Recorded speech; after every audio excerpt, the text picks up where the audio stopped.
Hello, and welcome to another author spotlight for the other side of divorce.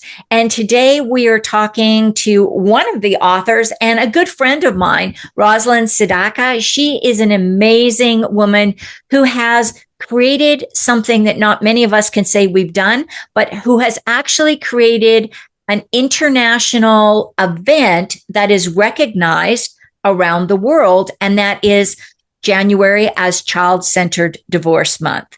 So I want to tell you a little bit about Rosalind, and then she's going to share a little bit of her expertise with us. Rosalind Sedacca is a divorce and parenting coach, founder of the Child Centered Divorce Network. She's the author of How Do I Tell the Kids About Divorce? A create a storybook guide to preparing young children with love to get through the divorce process. Rosalind has really spent her time and energy and her passion in helping families going through all types of divorces, from very amicable divorces to much more high conflict divorces, to be able to put their issues aside and really focus on their kids. So, Rosalind, welcome. Thank you so much. It's a pleasure to be with you, Marty. And I'm going to pop off the screen because I would love to just sit back and listen to you speak for a little bit about your area of expertise. Well, thank you so much. I think I'll start by just doing a brief overview about International Child-Centered Divorce Month that's coming up through the entire month of January. I put up a special website, and I have invited wonderful divorce experts around the world to participate by providing a free downloadable gift. And the visitors who come to the website can click on one or a dozen or 2 dozen, as many gifts as they want from these experts. And they usually include ebooks and e-courses and free coaching programs and video programs and all kinds of things like that. These are wonderful people who are really child-centered in their focus, and that's what makes this so special. And you could come back again and again. And the address to visit, it's not available yet until January 1st, but the address is divorcedparentsupport.com. Go there and take advantage of the wonderful gifts. So what I thought we'd talk about today is ways to know that your kids are adapting well to your divorce. I think sometimes parents get so caught up in their own drama, their own fears and anxieties, and the stress related to the divorce situation, that sometimes they are so glad to have the divorce over and move on into life post-divorce and co-parenting, that they're not always paying attention to what's going on with the children, because obviously this is a process. This is something that doesn't instantaneously resound for us as parents, nor for the children. And so I want parents to be extremely mindful of keeping your eyes on your kids and looking for any changes in their behavior, in their personalities, in the way they do things, because that's going to be a sign, an indication that something is off that needs your attention. So there's some special ways that I think you should be mindful of looking for your kids, and also to know that your kids are adapting well to the divorce. These are the positive ways of knowing that they are doing well despite your divorce. And the first is that they're continuing to thrive at school. So obviously, school can be really impacted by the divorce experience, and grades can be changing. Children can just sort of fall through the cracks, get very depressed and upset. And teachers pick up on this. I've spoken to a lot of teachers over the years, and they know very often when a family is going through a situation like this.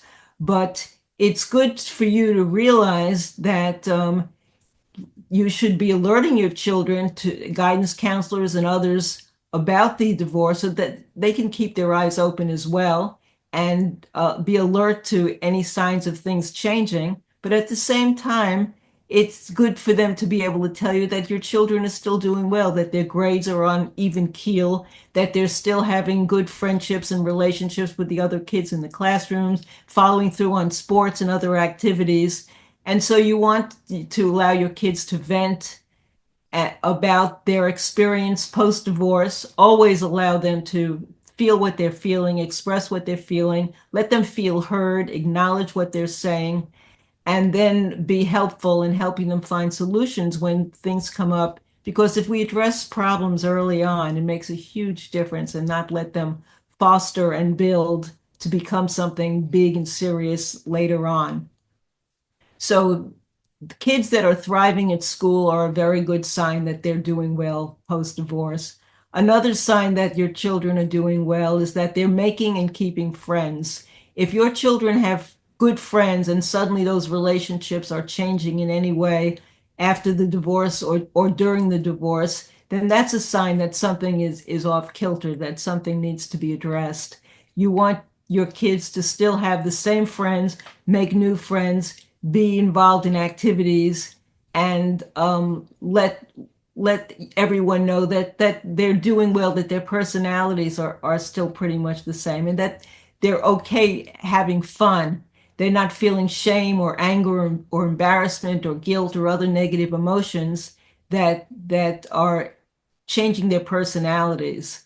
Some kids feel helpless at home and express their frustration with classmates and friends. And that's why teachers can be aware of some of these changes. And some of the children can feel misunderstood or rejected by their classmates if the classmates aren't aware of all that's going on. And that's a big conversation to have with your children as a parent. Do you tell everyone in the class? Do you tell just the close friends? Do you tell the parents of friends? It's important to make a decision, reach out to professionals if you need help with that, and give your children access to a compassionate therapist or coach who can help them if that's what they're needing.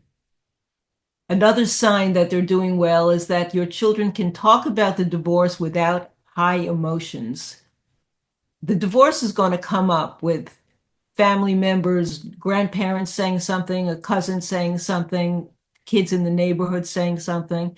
And if your children are not intimidated or afraid to talk about the divorce, how they're feeling, how they're adapting, talk about the other parent, where the other parent is living, the time that they're spending moving between homes, that's a very good sign. It's a sign that shows that they're having a healthy level of adjustment, and that it means that both parents are communicating well with the kids, and that the lines of communication are open.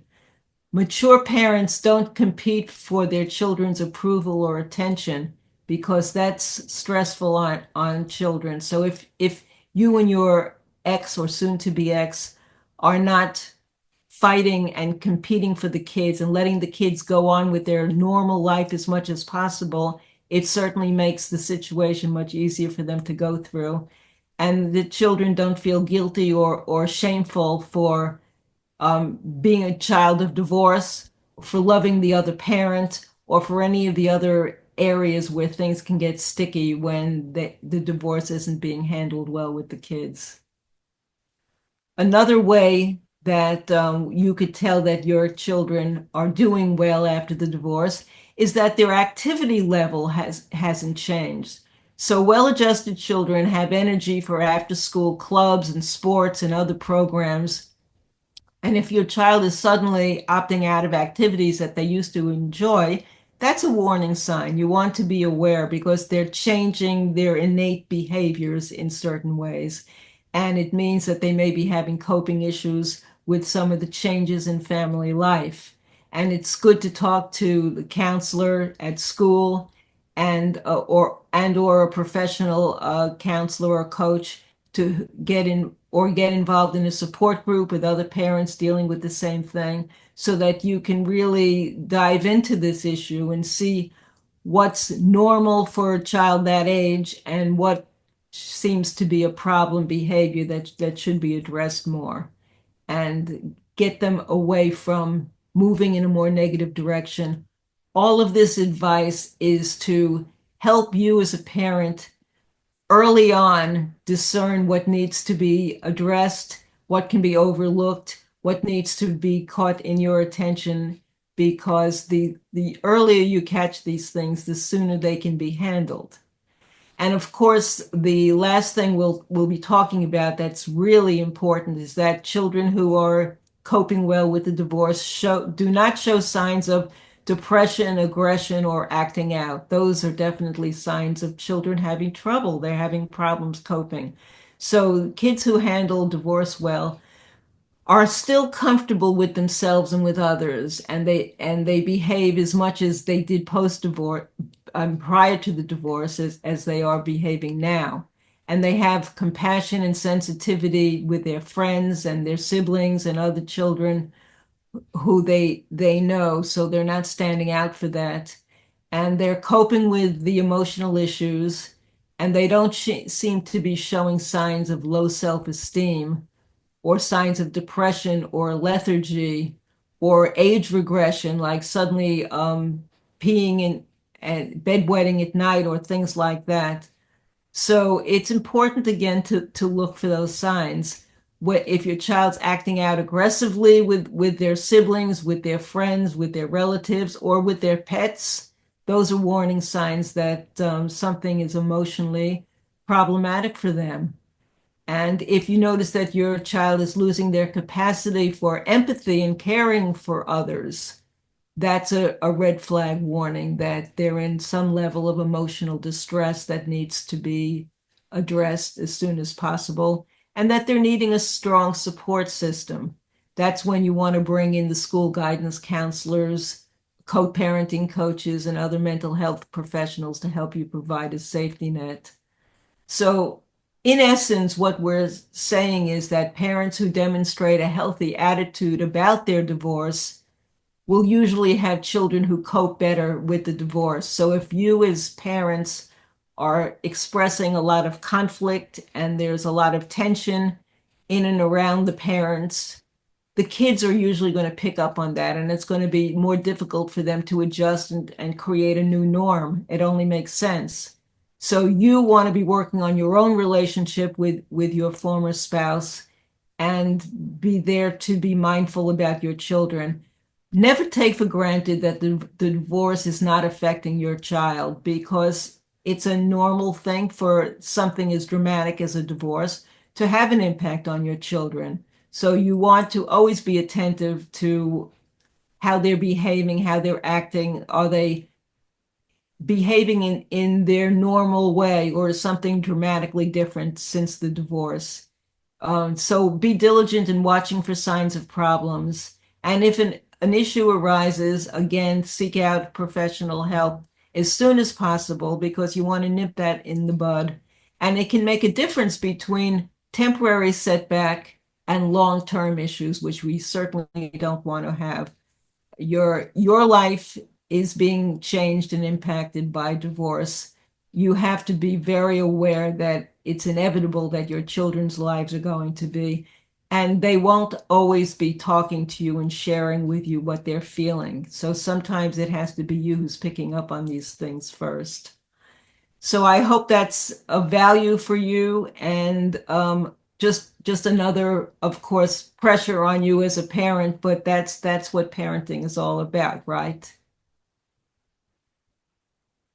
Rosalind, thank you so much for that. I think that is so helpful to have that idea of what is healthy and what are some of the red flags to watch for. And I really liked what you said about talking to the school. As somebody who taught grade 2 for many, many years, and then taught older grades and also did behavior consulting, it is so helpful for the school to have an understanding that your child is dealing with this, because they can use different ways of maybe helping the child learn some emotional regulation strategies, or having somebody to talk to at the school, like a guidance counselor. Because if not, the child just ends up getting punished for bad behavior. I'm putting that in quotes. And then that just creates a vicious cycle where the child gets angry at the school, and then the school punishes, and then the parents sometimes get angry with the child for having trouble at school, and it can just become a whole bunch of negativity for the kids, right? And it doesn't have to be that way. That's the good news. So the earlier on that you pick up on changes and differences and talk to someone who's knowledgeable about these things, you could either be reassured that this is just normal or be alerted to the fact that we need to look further into this and let that child know that they're not alone, that they're being supported going through this, because no one has ever been divorced before. No one's been a child of divorce before, and this is new for everyone going through the experience. And we want to be as empathic as possible, especially with our children, because they're never to blame for any of this, and they're always victims on a certain level to the divorce because this is parent stuff, right? Right, right. And I think that, the other thing I think that's so important to remember is that how we go through a divorce is how our children see divorce. And we know that kids who have been through a divorce have a higher risk of going through a divorce than children whose families did not divorce when they were young. So there is a lot of, there's a lot of positive things that can come out of divorce for both the kids and the parents if it's done right.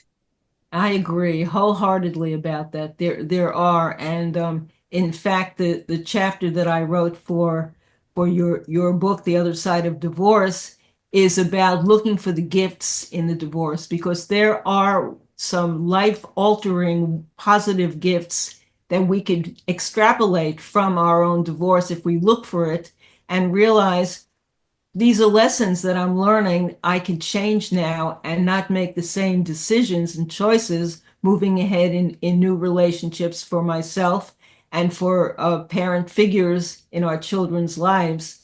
So it's so important to have that positive desire to find the gifts in the divorce and note them, learn from them, and say to yourself, gee, if it wasn't for this divorce, I wouldn't be where I am now, and I'm a better person for it in that regard. That's not always easy to do, but in the bigger picture, in the long run, it's very helpful to find those, don't you think? So, and it's one of those things I completely agree with you.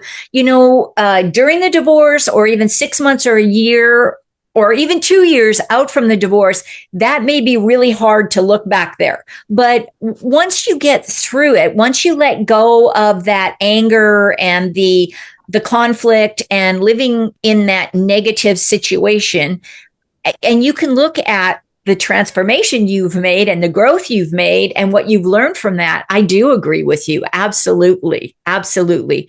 Um, Rosalind, I know that, and I want to talk a little bit about this. You have a specific book that you have made, that you have written, and that you make available for parents. Can you tell us a little bit about that book? Because it is such a unique opportunity for families.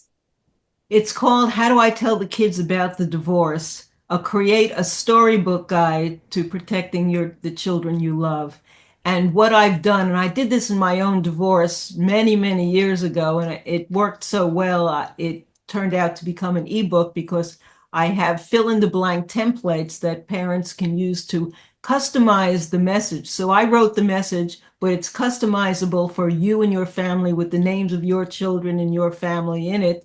And what it does is encourage parents to take family photos from the past through the present, and children will have memories of good times together, vacations and school activities and sports and different things that they've done in life.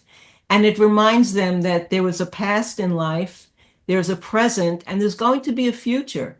And the goal of this storybook is to let them know that mom and dad, or whoever the parents are working on making this future positive and happy. So we don't have to dread what's happening ahead. We don't know what all is going to be changing and different, but we don't have to dread it because both parents are working very hard to make it as positive as possible.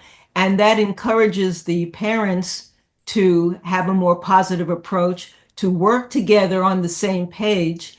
And they use the book as an actual script for having the conversation, so they don't have to stutter and stammer when they're talking to the kids and breaking the divorce news, which, as we all know, is one of the most difficult, frightening conversations parents can possibly ever have with their children. Gets you through that conversation by looking through this storybook with the wonderful family photos and remembrances, and understanding that this happened in the past. The present is a little different and frightening in some ways because there's so many unknowns, but the future is being worked on, and it's not up to the children to make it happen. It's up to the parents, and the parents are stepping up, being parents, and taking care of creating a solid future for everyone in the family. And that's a huge relief for the children to know that, and to have the parents together sharing this conversation and talking about it. And yes, there are tears, and it's a tough situation, but it's much easier when both parents are saying the same thing, not pointing the finger at each other and cursing each other out, but in alignment, saying that we're working on this because we will always be a family, even if are changing and we're living in different environments and new people may be coming into the picture down the pike. We are still and always will be a family, and that's very comforting for children to hear, especially when the divorce is just beginning to start for the family unit. Yeah, and so that's why I really wanted you to speak about that book, because it is such a unique opportunity, because I do believe that is one of the most challenging conversations that you're going to have. Telling your spouse you want a divorce is one thing, but then actually telling children, especially the little ones, up to about 3 or 4, they're actually typically pretty easygoing, because they may be, especially the very young children under the age of 2, don't really have that much of a memory of what the family is. They may not be that verbal. You have to be really careful how to talk about these things at an age appropriate level. Yes.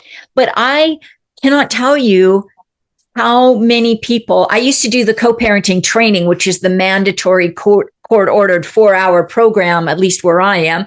And I know that I cannot tell you how many people came through those courses and had not told their children that they were even going through divorce, and they're living in 2 separate homes, and maybe they have new partners, and who knows what's going on. And nobody has ever sat down with the kids and talked about it. And I think that that's a big mistake for parents if they're not doing that proactively. Totally.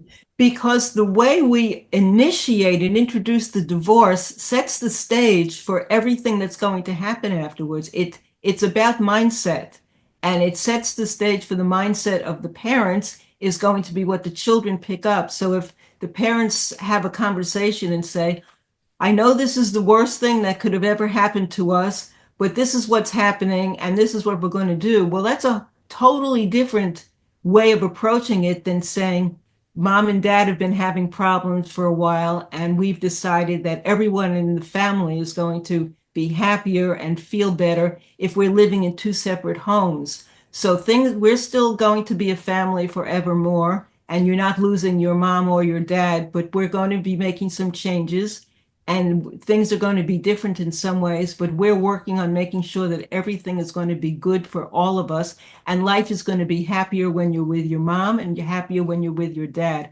When you're saying things along those lines to the children, it takes a huge burden off their shoulders of fear and anxiety about the stress and the unknowns ahead. And it's reassuring. And children need security and reassurance more than anything else at this time. And they need to know that both of their parents love them and will always love them. And Yeah. that they can love both parents as Yeah. well. What a positive message to end this on. Rosalind, thank you so much for sharing all your expertise. I know you have a lot of ways that and opportunities for parents to reach out to you. In the notes below this YouTube video, you are going to find links to get to January's Child-Centered Divorce Month page that Rosalind talked about, where you can get the free gifts. There'll be information in there about Rosalind. She also has an amazing podcast. So all those links will be in there for you to reach out and connect with Rosalind. And again, her chapter in the book is absolutely phenomenal. And thank you for that, Rosalind. And thank you for all you do for families. Well, thank you. It's a pleasure working with you. And I am so honored to have had this conversation with you today. Well, thank you, Rosalind. And thank you for listening in to this Spotlight on the Author feature. And don't forget to tune in for our next author.